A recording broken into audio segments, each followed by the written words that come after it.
Hello, welcome to this learning series called Leveling Up with Desmos. So my name is Steven Scott, and I will be leading this learning series here. So I'm making this video for you since you weren't able to make the first lesson.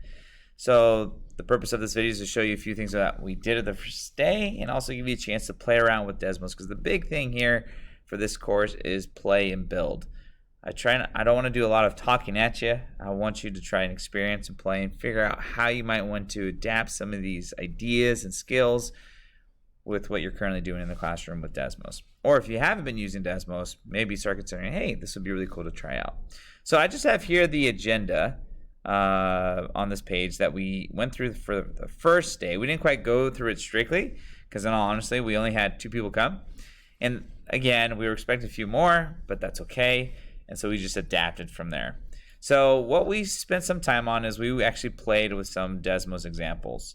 So these are examples that I've used, and you'll find that right here at the opening activity. If you click that link right there, the opening activity in Schoology, you will find that link.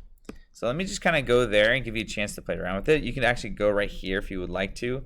Just type in student.desmos.com, type in that code, and what I would recommend is just pause this video and play and go through the slides and just kind of see what are some possibilities you could do with Desmos. So go and pause the video, spend some time on there, and have fun with it. So I'm assuming that you've paused the video and have gone through it. So I'm going to keep talking. If you haven't, please do so. So as you can see, there's a lot of different variations of what you could do with Desmos. One of the cool things about Desmos for me is it collects student data that allows me to, one, facilitate a discussion from students' own ideas, two, make the data or whatever we're talking about in class about the kids and how they're thinking about it. But also, the cool part with Desmos is I can allow students to get dynamic or immediate feedback that helps them in their own thinking, to the point where they don't have to rely on me to gather all that information or to give them the correct information, say, oh yeah, you're right, and so on. So there's a lot of uses for Desmos that I use in class. I use it almost every day. Not every day, because again, kids get used to it, and then so the benefit of it kind of diminishes a little bit. But the idea is I see it as such a powerful tool in my teaching to help me see where kids are at on an individual basis, and it collects data so quickly that I can use right then and there. So I just want to show you a few examples of that. And so really quick, like this first one here, hopefully you had a chance to play with it. I want to show you what the teacher would see. So then that way you kind of get an idea of what we could do. So let me go to teacher mode.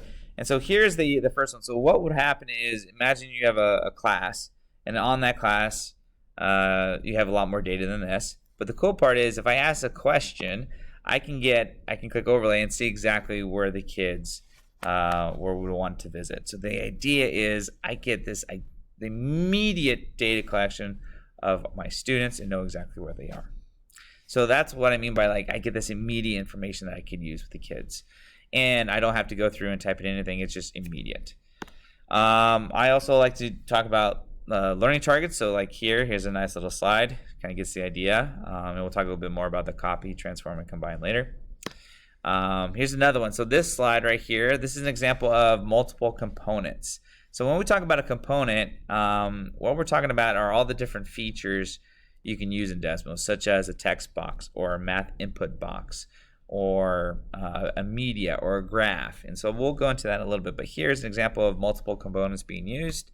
And I just want to show you, as a teacher, I can see, like for example here, individual kids and what they've drawn on the actual page. I can see what they've typed in. Here you can see Sean's work right there. Also, I have this, I've built in this little help feature, so that way if kids need some help and for whatever reason I am not able to see them raise their hand, they can click that button. I actually use that in distance learning because it was really strange how kids wouldn't ask for help when they needed it. So I had that button there and kids would click it, and that would be the way I could go see them. Or, as you can see, once I click the help button, you can say, hey, what's up? How can I help? So then they can give me some more feedback or information of what they need. Okay. So this is just one example of what I would see. I can see which kids have clicked that link. I can see which kids have clicked and wanted to go to the digital titles for that one. So, and then also like what they needed. As you can see, Sean said help. Okay. Here's another one, again from the teacher view. Here, this is a dynamic visual, so they can click and drag it, and you can see that the numbers will pop up. So here's an example of immediate visual feedback for the kids. It's not static. And so that way they can kind of get an idea of what, in this case, how much might 15 ounces be. Well, that's what we have to figure out using that double number line. So from a teacher's perspective, for example, if they click yes, they click submit, they got to give an explanation. So here you can see who said yes, who said no, and again you can see who said what. So immediately I can see which kids are getting it, which kids are thinking it. So if I'm facilitating a discussion, I can pick and choose what I want to share. Now, one thing I do want to show is this little feature right here, this capture. If I want to share what Joseph had said to the class, I can click that little picture icon. And now you can see it's up here in my snapshots. So now I have a picture of it, and I can click and drag it over. And by clicking and dragging it over, now I can have a presentation for the students on that very thing. So I think, I'm looking for my button. I think I'm a little zoomed out. But then I can click share. Looks like Desmos updated it, actually. I click the present. There it is, the present button. And now I can present ideas. I can even put a question right then and there. They literally just updated this. Wow. I was using that like a day ago. That feature of like adding it in right there wasn't there. So that's really cool. Anyway, so just a little side note, you can take pictures of students' ideas, especially if they're explaining it, and then share it with the class. Okay. Some other cool things, like here, this is what I mean by immediate dynamic feedback. Kids can see if they're right or wrong by simply typing it in. And that's what I find really cool, is that the kids, again, could they guess? Yeah, they could. They can guess number after number and number, and they will. But at the same time, I can see what they're doing. And from the teacher perspective, I can look and be like, okay, what are students typing in? And I can click summary, and rather than seeing a huge list, I can see exactly where they are. Or I can click overlay, and as I'm walking around, monitoring students, asking questions as they work, I can kind of see where they are for that particular one.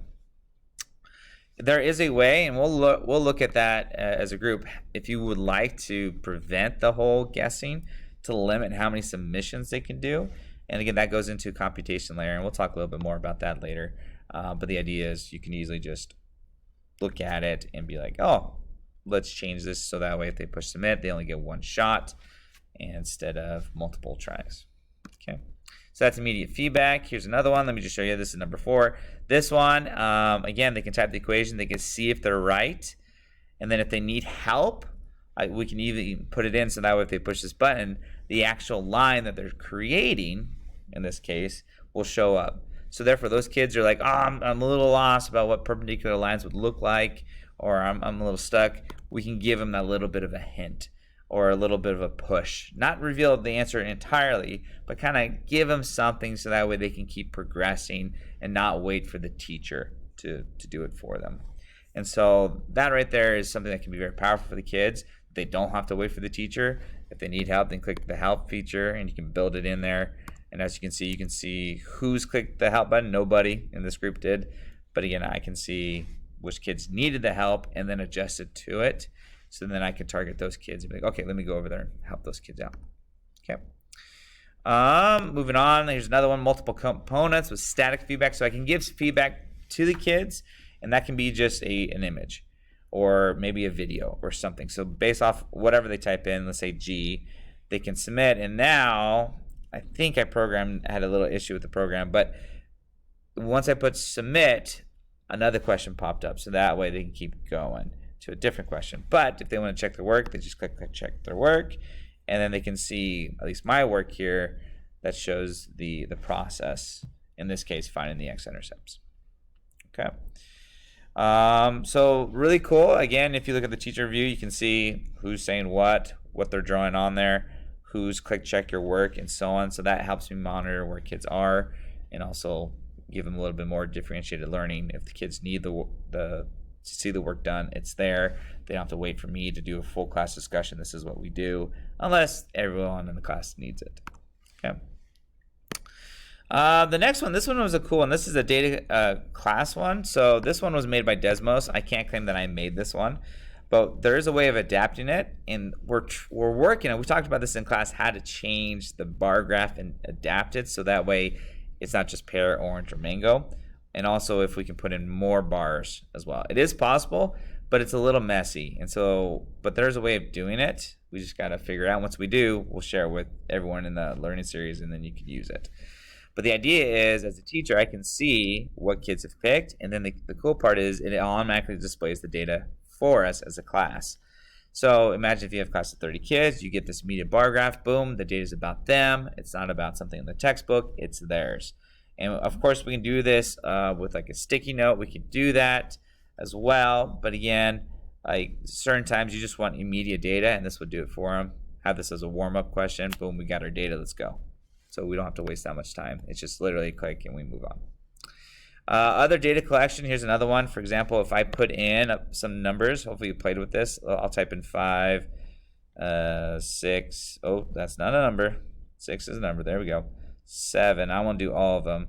You'll see that the graph will immediately plot the data for them. So this is, for example, a dot plot. So if I want to put in, let's put in 7 again, it'll immediately create the data for them. So therefore, they don't have to wait and put the points down themselves. The kids can get live data, see it exactly, and be ready to go. Here I have ready for class data because maybe I don't want to show them the class data yet. But if you click that button, it will reveal another graph. And now you can see where the class is. So this would work really well with the statistics. If you're looking at where's most of the kids, if you're doing a dot plot, we can do this with a box plot as well. There are ways of doing that. But the idea is we're making the data live. This isn't just something from a textbook. And the cool part is you can really make this more of a project base where kids can input it in and it will immediately do it for them. So we can focus on the interpreting and the analyzing instead of just the process of putting the data in. Okay, so this is another thing we can do. Again, the computation layer is a little bit more advanced, and we'll talk a little bit about that. I know I'm trying to keep this video relatively short, but ultimately that was it. So I just want to show you kind of the teacher view for each of those, so that way you get an idea of what you could see as a teacher, and that way you can kind of start thinking about what you might want to be building in this class. And so here I was asking like what components you might want to use. As you can see, we're all fairly interested in a lot of these different types of things. So what we were wanting to do is really go over how do you set up these features? How do you allow kids to engage and use Desmos in a way that isn't just, hey, let's just facilitate. It can be much more engaging. And so I wanted to show that to you and give you a chance to play with that. So now, my last little bit of time, let me just show you the one last thing I want you to look at. We're going to start looking at this more, but if you go to our Schoology page under here, computation layer documentation, there's a few things here for you. You can click on any of those links. I invite you to look at it because what we're going to start doing in our next meeting is looking at the computation layer. We started a little bit in the first meeting to do that, but what we want to do now is really understand what is going on.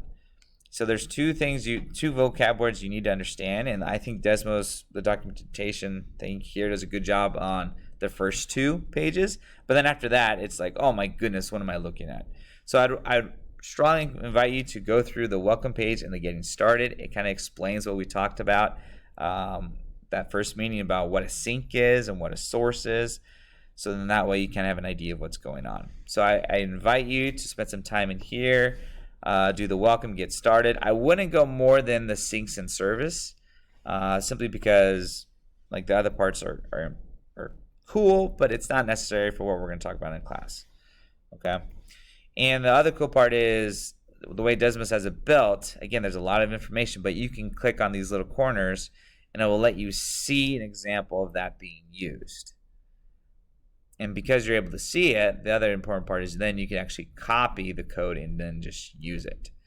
Because the really cool thing about this Desmos is that it lets you copy the code and just use the code. You don't necessarily need to create the code yourself.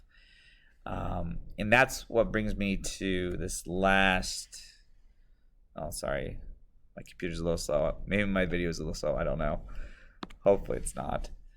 But the key thing is here, we want to copy, transform, and combine. We're not here to create new stuff necessarily, but we just want to copy it, make it better, and use it to what we want. And there you go.